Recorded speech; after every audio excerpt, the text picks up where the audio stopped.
أعوذ بالله السميع العليم من الشيطان الرجيم من همزه ونفخه ونفثه بسم الله الرحمن الرحيم الحمد لله رب العالمين والصلاة والسلام على رسولنا محمد وعلى آله وصحبه ومن والاه. Assalamu alaikum wa rahmatullahi wa barakatuh. So today our questions are: how are you? Have you been staying motivated? How do you feel, or when do you feel overwhelmed or demotivated?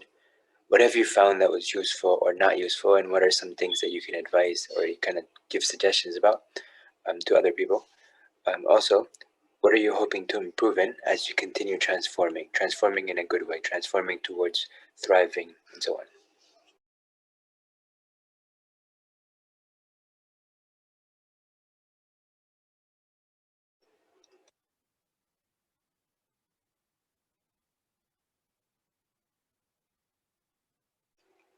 And the thought experiment today, some questions to think about. Why does stress sometimes debilitate us? Meaning, why is it that sometimes when we get really stressed out, we sort of blank out, or we stop, or we freeze, and we're not able to? Why is it that, for example, someone who is has gone through some trauma, for example, ends up feeling a certain way, for example, at the end of the day? Why is it that they might not be able to carry on daily functioning, and so on? How can we regain control or prevent ourselves from being overwhelmed, right? How can perceptions or publicly misunderstood science, right? What I don't mean incomplete. I do mean incomplete in the sense that sometimes it's not complete science, and then the scientists don't know the details. But at the same time, a lot of times, even if it is to some extent more clear, when it gets communicated, it ends up being not so clear to the public, and so maybe the public misunderstands it through whatever it is that it reads. That is a summary of what these studies might have been at the end. So think about these, and how does this impact us? How does this impact our stress levels? How does it impact our ability to deal with certain situations and problems and so on?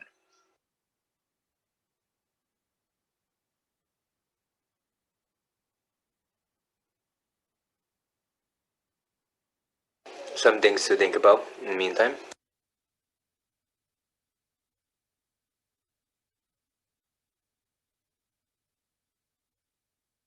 Remember, sustainability is the key word over here. So what is sustainability? How do you sustain transformation?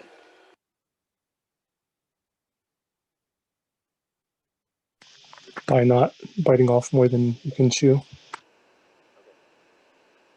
Okay, so pretty much being able to chew forever. You could think of it like that, yeah? Yeah. All right, so pick one.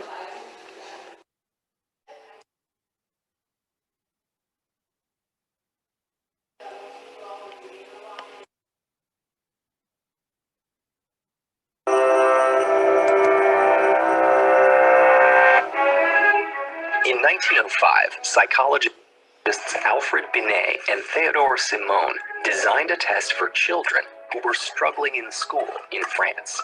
Designed to determine which children required individualized attention, their method formed the basis of the IQ test. Beginning in the late 19th century, researchers hypothesized that cognitive abilities like verbal reasoning, working memory, and visual spatial skills reflected an underlying general intelligence, or G factor. Simon and Binet designed a battery of tests to measure each of these abilities and combine the results into a single score. Questions were adjusted for each age group, and a child's score reflected how they performed relative to others their age. Dividing someone's score by their age and multiplying the result by 100 yielded the intelligence quotient, or IQ. Today, a score of 100 represents the average of a sample population, with 68% of the population scoring within 15 points of 100. Simon and Binet thought the skills their test assessed would reflect general intelligence, but both then and now, there's no single agreed-upon definition of general intelligence. And that left the door open for people to use the test in service of their own preconceived assumptions about intelligence. What started as a way to identify those who needed academic help quickly became used to sort people in other ways, often in service of deeply flawed ideologies. One of the first large-scale implementations occurred in the United States during World War I, when the military used an IQ test to sort recruits and screen them for officer training. At that time, many people believed in eugenics, the idea that desirable and undesirable genetic traits could and should be controlled in humans through selective breeding. There were many problems with this line of thinking, among them the idea that intelligence was not only fixed and inherited, but also linked to a person's race. Under the influence of eugenics, scientists used the results of the military initiative to make erroneous claims that certain racial groups were intellectually superior to others.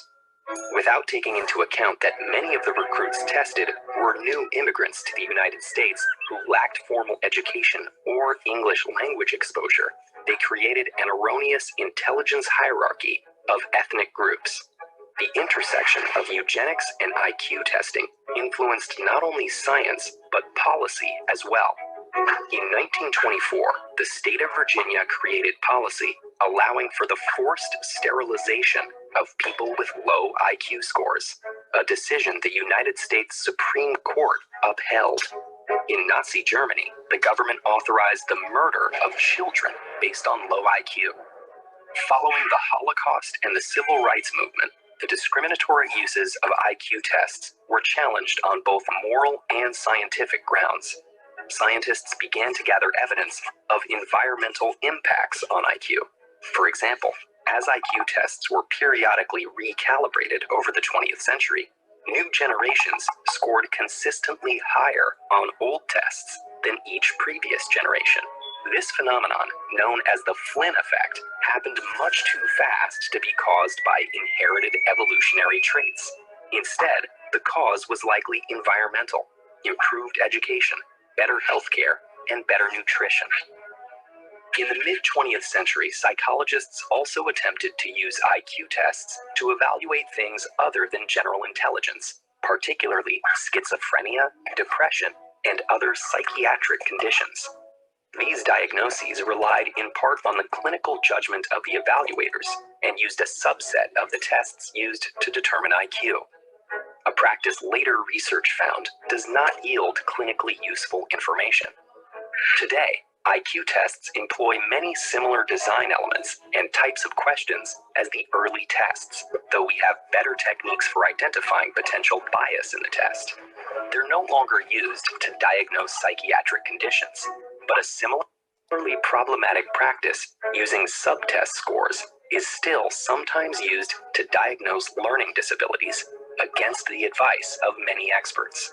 Psychologists around the world still use IQ tests to identify intellectual disability, and the results can be used to determine appropriate educational support, job training, and assisted living. IQ test results have been used to justify horrific policies and scientifically baseless ideologies. That doesn't mean the test itself is worthless. In fact, it does a good job of measuring the reasoning and problem-solving skills it sets out to. But that isn't the same thing as measuring a person's potential. Though there are many complicated political, historical, scientific, and cultural issues wrapped up in IQ testing, more and more researchers agree on this point and reject the notion that individuals can be categorized by a single numerical score. Okay, Challenge yourself to the career. so with that in mind, if you think about it, at the IQ test, if you remember, they mentioned about how they forced sterilize some people. So this is one of the reasons why, at least in some African American communities, you'll find in some other communities, you'll find a resistance to vaccination, because back in the day, this is how it was presented, and at the end of the day, they had obviously a negative, the whole perception of what vaccines are and how the government forces them to do things and stuff, and it strip away their rights as human beings. So this history right here helps us understand and appreciate sometimes the like the dynamics that people might be going through, or they might have grown up in, and so why they might be doing certain things or choosing certain things. But if we understand that, we can use that to our advantage to move forward from there. All right. So thoughts and reflections on these two videos that we watched, and any thoughts on these questions over here.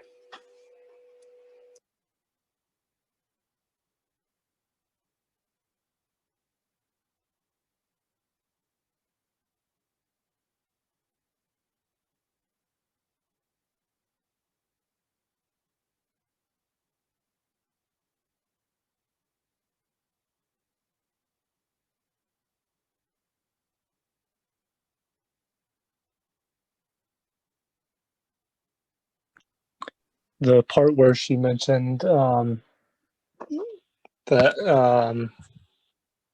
like where we start thinking about things that we normally do automatically. I could definitely see that when I think about like similar experiences. Like even like I have an experience where I played goalie and like I felt something similar. So that was interesting to hear. Okay. What about stress debilitating us in functional ways, like in daily life? For this one, you're gonna have to probably mix the two videos together. Yeah. I mean, when I first saw this question, I was thinking it's more like stress gives us a feeling of hopelessness, and like that makes us not want to do anything because like we don't see the point in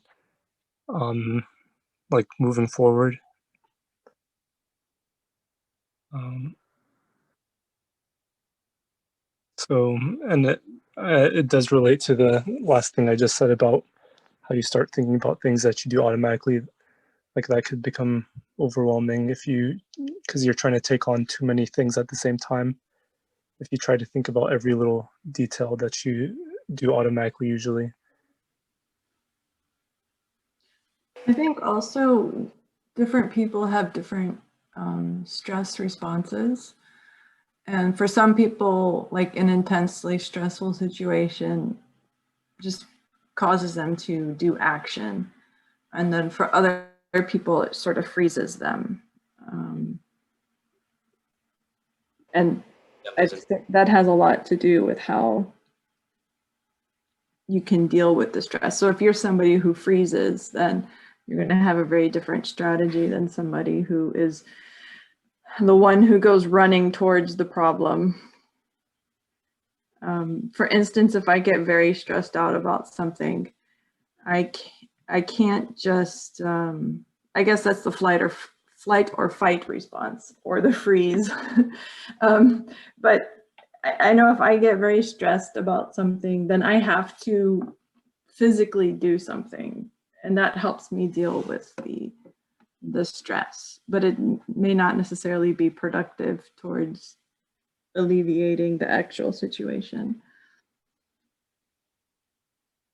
Okay, so let's focus on the aspect of the person who gets debilitated, essentially, right? So in this case, this person gets overwhelmed, they're stressed out, they get like just things are just not going their way and stuff. So they're constantly like pretty much increasingly becoming debilitated, meaning they're not able to function in their daily life in the ways that they need to.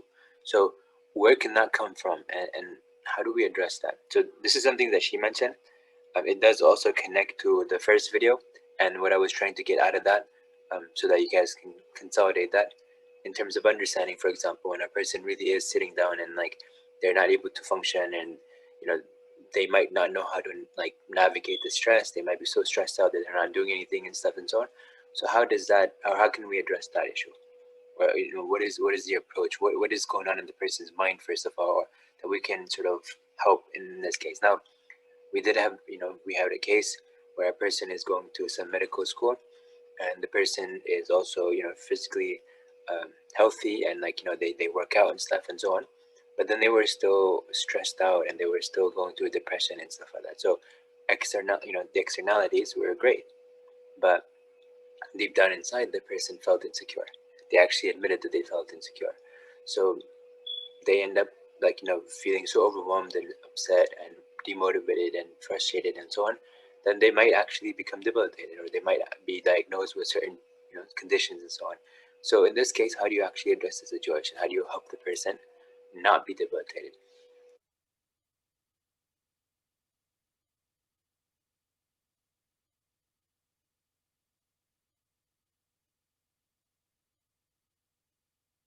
And how can context or society, for example, have an impact on how we feel or why we feel debilitated? Essentially, how does our environment, or how could it impact us?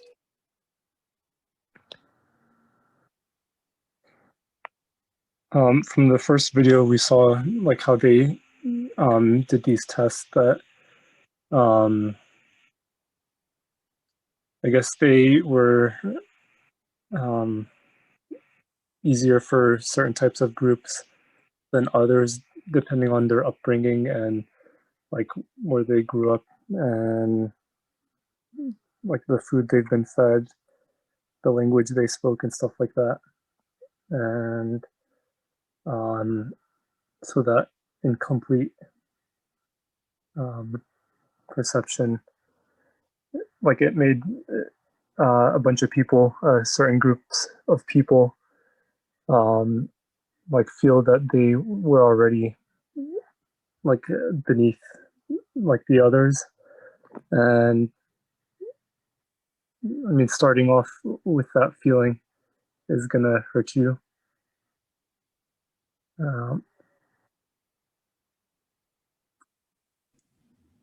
So I guess like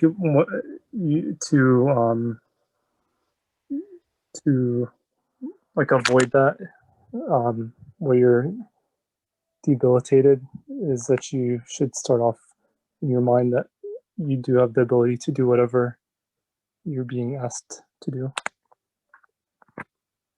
Okay, so let me give you more details in this particular situation. So this person actually is trying really hard. This person is, waking up early in the morning, going to study and so on, and then spends all day studying and studying and studying, right? But the question for this person is that, not like, why is it that I'm having to put so much effort in and stuff like that, where other people around me are not putting in that much effort? And why is it like I'm struggling with, for example, my health and fitness and stuff like that? But this person is really fit anyways and stuff, right? But this person feels that way. So what could have been the cause over here when this person is really really trying every single day? It's not like they're not trying, right? But then they're getting to a point. The reason I mentioned this case, because it's not necessarily to the end yet, but it's it's sort of like dangerously close to that point where the person might actually get so stressed out they might not actually do things well, or they might stop doing things and stuff, right?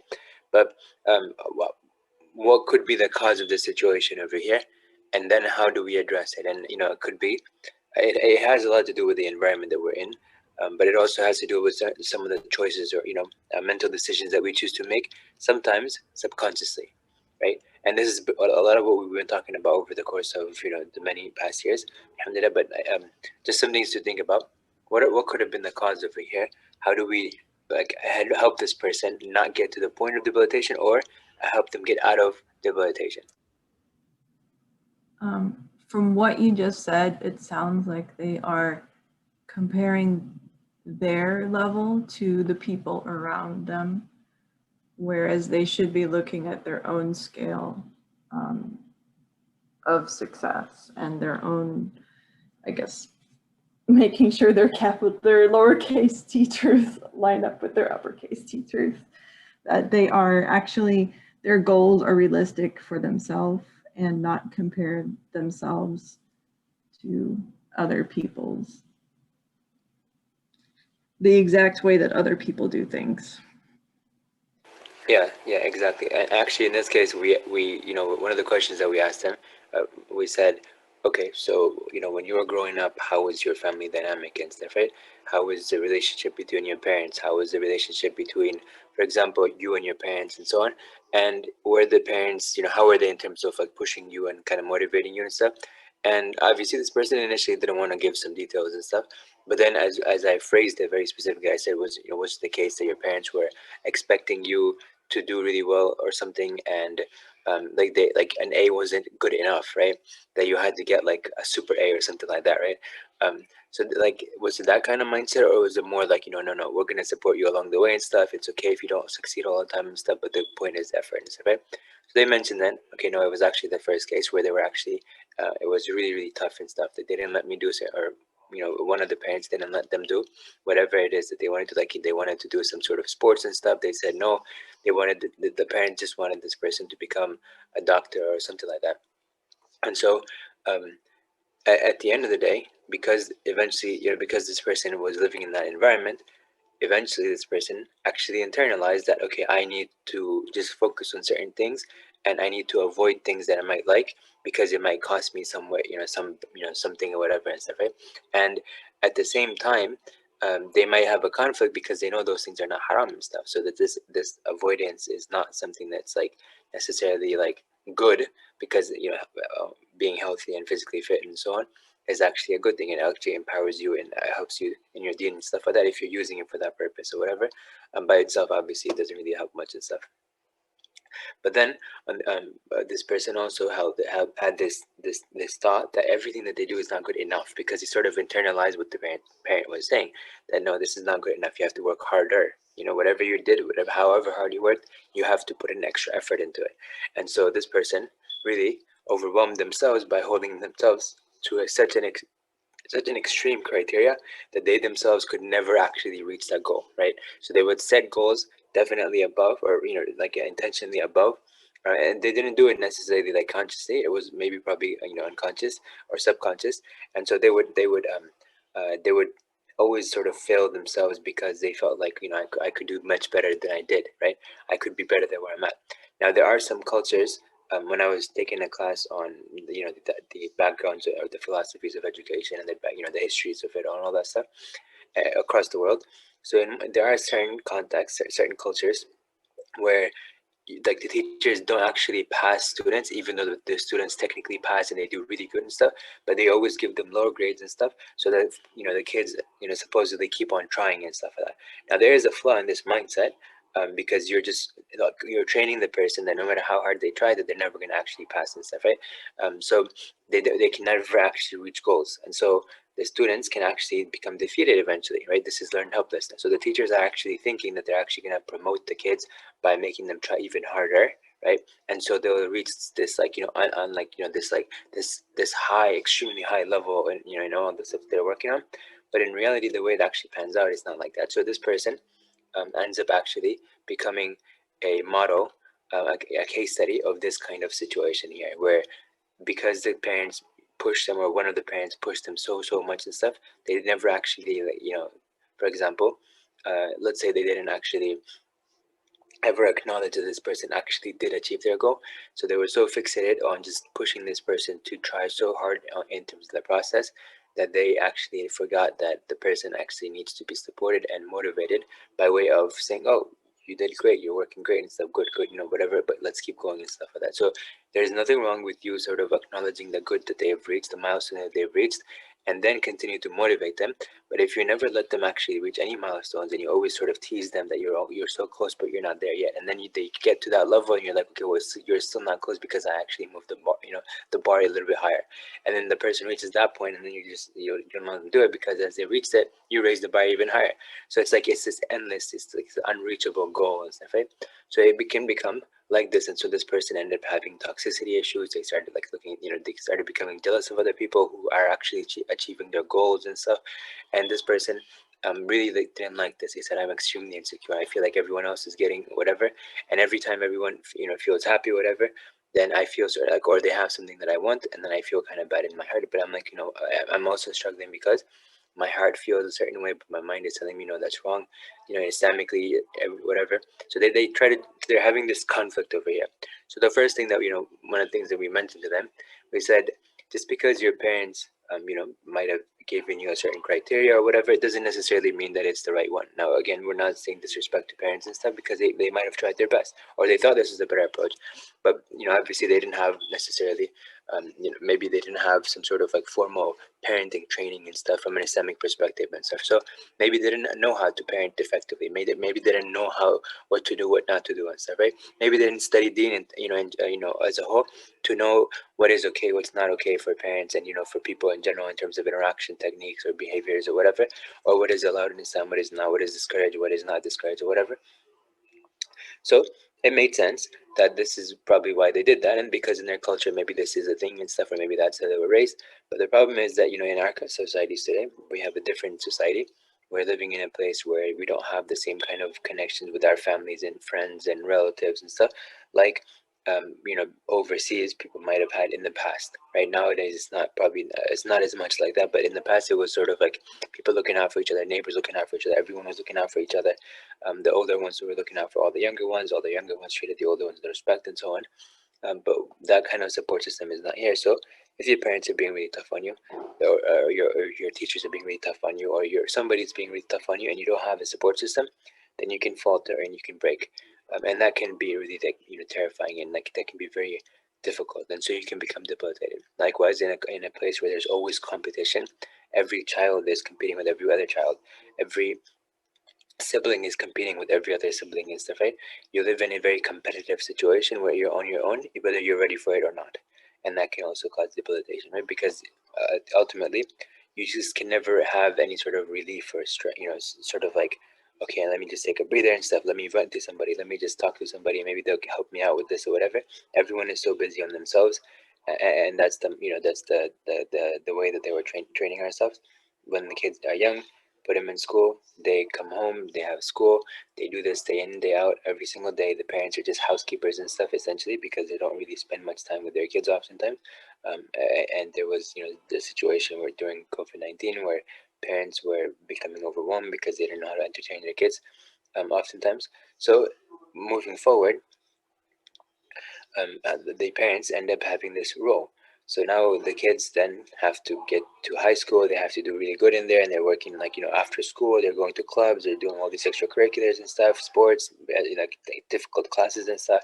They don't have time to do anything else. They get to college, same thing, because they need a good degree and stuff. So when they get their good degree and stuff, then they have to keep working hard because now they have to work and stuff, and then the cycle. And then when they have kids, whenever they get married, they have kids and stuff, and then the cycle continues for them. And so now they're so busy with that stuff that the cycle just kind of perpetuates all the way like that and stuff. So to break that, we can start actually focusing on learning a little bit of parenting techniques, learning about how Islam works and so on, and then trying to apply those strategies in our daily affairs and so on. So there's some thoughts to kind of reflect on.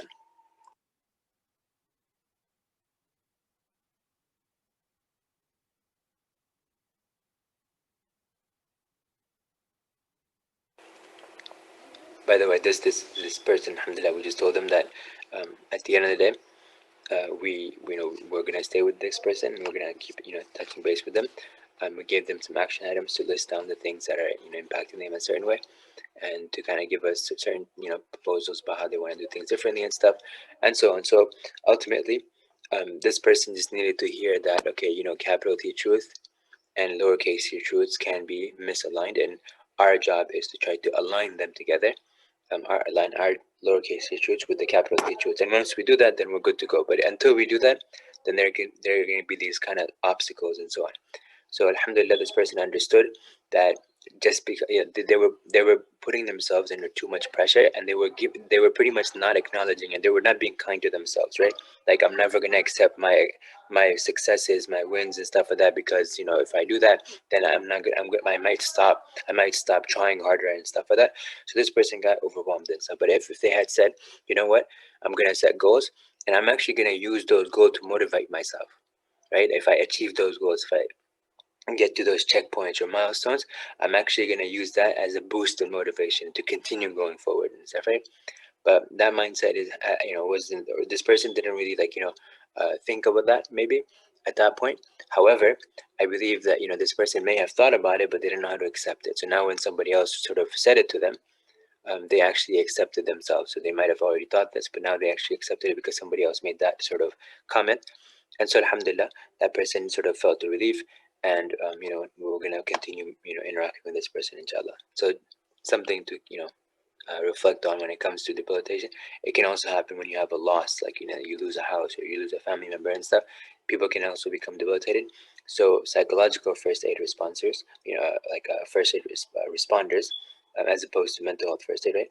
Usually psychological first aid involves some sort of like loss or something big happens or whatever, or so you saw something like somebody die, for example, in front of you or something like that, that can really impact a person, and they go into this like this mode of sort of like turn off from the disconnected from life and stuff, right? Not because they have mental health issue in the sense that um, they have stress in their life like in a certain way, although obviously this is a mental health thing, but I'm talking about more specifically where they might not have had toxicity in their life. It may have been in the sense that they just had grief and stuff and didn't know how to process it. They become debilitated and stuff. So helping them in the initial phases has been shown that it's more effective than having them go to a therapist or psychologist at the very beginning. So having somebody that does psychological first aid as a first responder and being there in the heat of the moment and stuff right afterwards is more effective than putting the person into therapy or whatever and stuff that happens. So keeping this in mind, maybe these are some things that you guys can use as we go forward, in terms of for yourselves and also for other people. So look for those things that can be those triggers or those things that can be indicators of certain situations, and then address them. So alhamdulillah, in this particular case, when he was talking about the person was talking about all these things, then we were able to identify and say, okay, well, this might be the issue, and let's go and work on that. And so this person immediately had a realization, oh yeah, maybe this is it, and then suddenly felt the relief because he said, okay, that makes sense and stuff. So something to think about.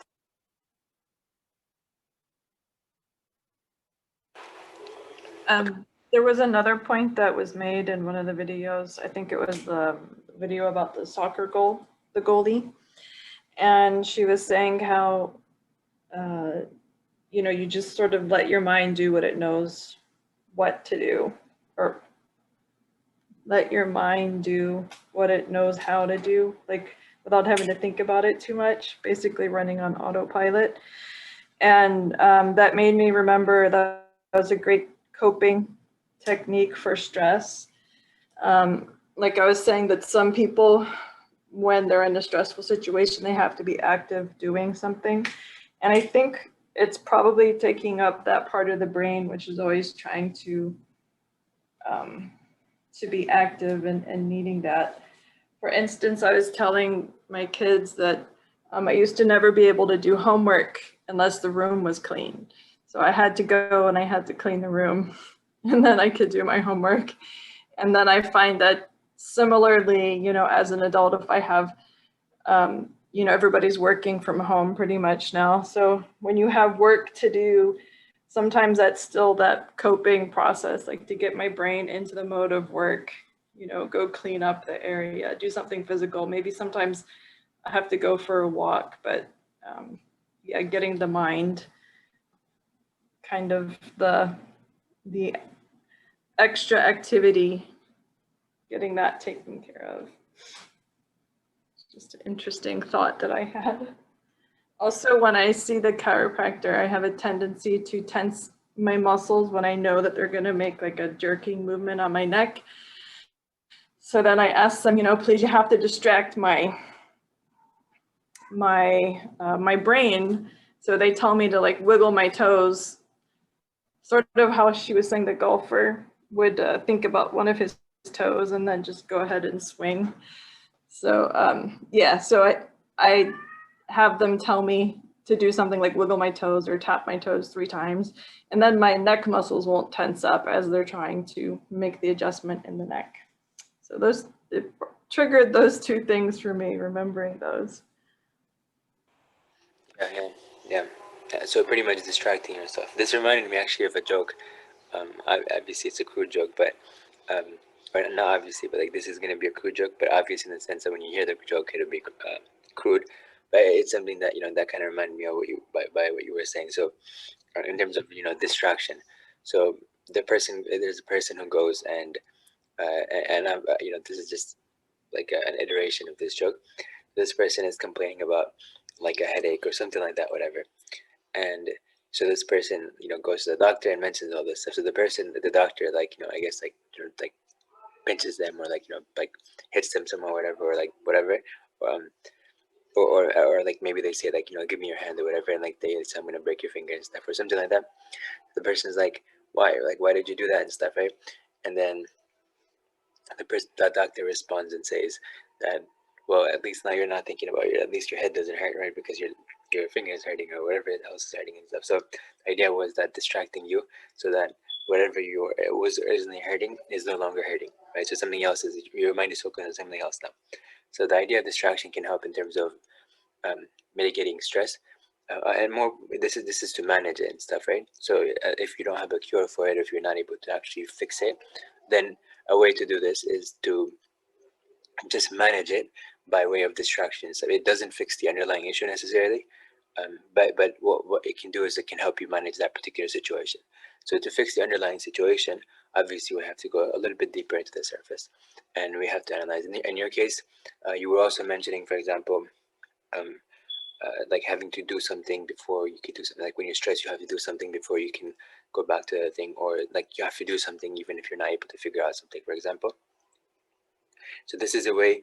I'll have to think a little bit about this if this is like debilitation, um, in the sense that like it prevents you from doing your regular functioning. It could be in a way if you're considering like what you're going to end up doing, as a distraction from the work that you would need to have done, right? If it's a distraction like that and it's just something that you sort of like feel like you're going out of your way, then I guess in that case it could be debilitating because you're not actually focusing what you needed to work on, out of the daily tasks that you have and so on. So I think also it is a way of managing because it gives the mind, like it allows a certain part of my mind to focus on the problem so I can start sorting it out while I am physically doing something else. okay, that makes more sense. Okay, yeah. So for example, if you have like a test, for example, right? You might focus on something else, or if you have an assignment due, you might focus on something else, like the hours before, just to kind of get your mind sort of, kind of wrapped around, like, okay, I need to do this and stuff, sort of, maybe mulling over whatever the details of the project is, for example, or kind of starting to think about how you're going to study and stuff, right? So it's more of a distraction to kind of like, at the same time, think about certain other things and stuff. Yeah, so that's definitely something I can relate to. All right, I understand. Sometimes what I'll do, for example, and this is one of the study skills habits that somebody can, implement for effective studying and, increasing your grades and so on, and this is where if I know I need to work on something, if I have a project or an assignment or whatever, I'll go ahead and see the assignment name or the prompt or whatever the thing is and stuff, right? I'll go ahead and look at it. I'll get the understanding by looking over the description of what I need to do, right? And then I'll pace myself slowly throughout the time. So for example, I'll spend my time doing something else. Maybe I'm driving or whatever, but I'm thinking about that thing. I'm thinking about that description. I'm letting it kind of sink in. I'm letting, like, looking for certain things in my mind. So it's like a cue or like a priming effect where I'm looking at like this question or this description, so that afterwards, whatever I'm doing in my life, until I get to sit down and work on it, I'm going to be looking for certain things. I'm going to be thinking about it. I'm going to be having a plan in place so that when I get back and, to the drawing board, as they say, then I kind of have an idea what I want to do. I already have probably an outline, and I just kind of start working from there. So that's definitely something that would be a good strategy in terms of not necessarily like managing in the sense that you're not able to fix the situation, but managing in a way where you're organizing yourself for effective, functionality essentially. So this would be more like effective work habits, or just habits in terms of like, dealing with projects and deadlines and other stressful situations, but without actually letting that negatively impact you or by debilitating you. And then there's a second case where there's managing, but you're not actually fixing the situation. You're just kind of trying to live day by day, right? And then there's a third situation where you are not able to manage yourself and you're not able to live day by day because of the debilitation. So maybe you're sort of referring to like the first aspect, but sometimes it might also be in the second case and stuff. So yeah, so I just wanted to kind of like categorize what you said into two categories, because we can then kind of focus on each one with a slightly more optimized or customized approach. And then the third option, the third possibility is when it actually debilitates you from being able to be functional in daily life. Right. Yeah. And you can see that a lot when people just have a hard time even making a decision about something. Yeah. Yep. Yeah. So, one thing that when I first became Muslim and I learned about, you know, how to do the prayers, and one of the things that I really appreciated was, you know, the process of making wudu and how it prepares you mentally for the prayer that's to come. And I think that that is something that some people tend to overlook, that they don't get that, they don't feel the benefit of the mentally preparing for Salah. So I look at that, I look at, like, you know, the recommendation to walk to the masjid, like you're in the prayer already, walking, and then the wudu. And so that's, I guess maybe my habits already sort of made me appreciate that aspect of the prayer, because sometimes if I'm working on something and I just get up and I pray, you know, my mind may not be there totally, but if I get up and then I take the time to do the wudu and really be conscious during the wudu, and then enter the prayer, I feel like my concentration is a lot better. Yeah, it makes sense. So you're pretty much, as you're making wudu, it's kind of, you're mulling over the fact that you're about to go there, and then as you're walking to prayer and stuff, you're thinking about it and stuff more. And this is a good way to, if you want to increase khushu, for example, you can start becoming more mindful in the steps preceding salah, and even, you know, when you pray the sunan, it's a way to help kind of like navigate, kind of make sure that you're getting primed essentially. Exactly. Alhamdulillah.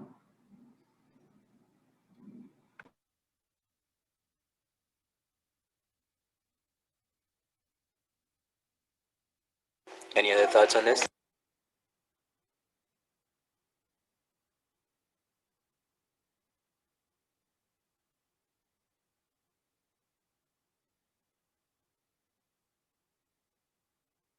Okay, if there's no thoughts, any other comments or reflections with that question or the ones before in here, then we can pause. But if you have anything, you know, in either of those, anything else, then we can address them inshallah before we close.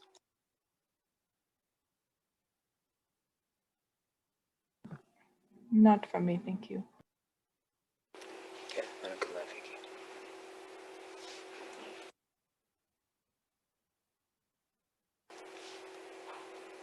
Okay, so we'll go ahead and pause or stop inshallah. سبحانك اللهم وبحمدك أشهد أن لا إله إلا أنت أستغفرك وأتوب إليك جزاكم الله خيرا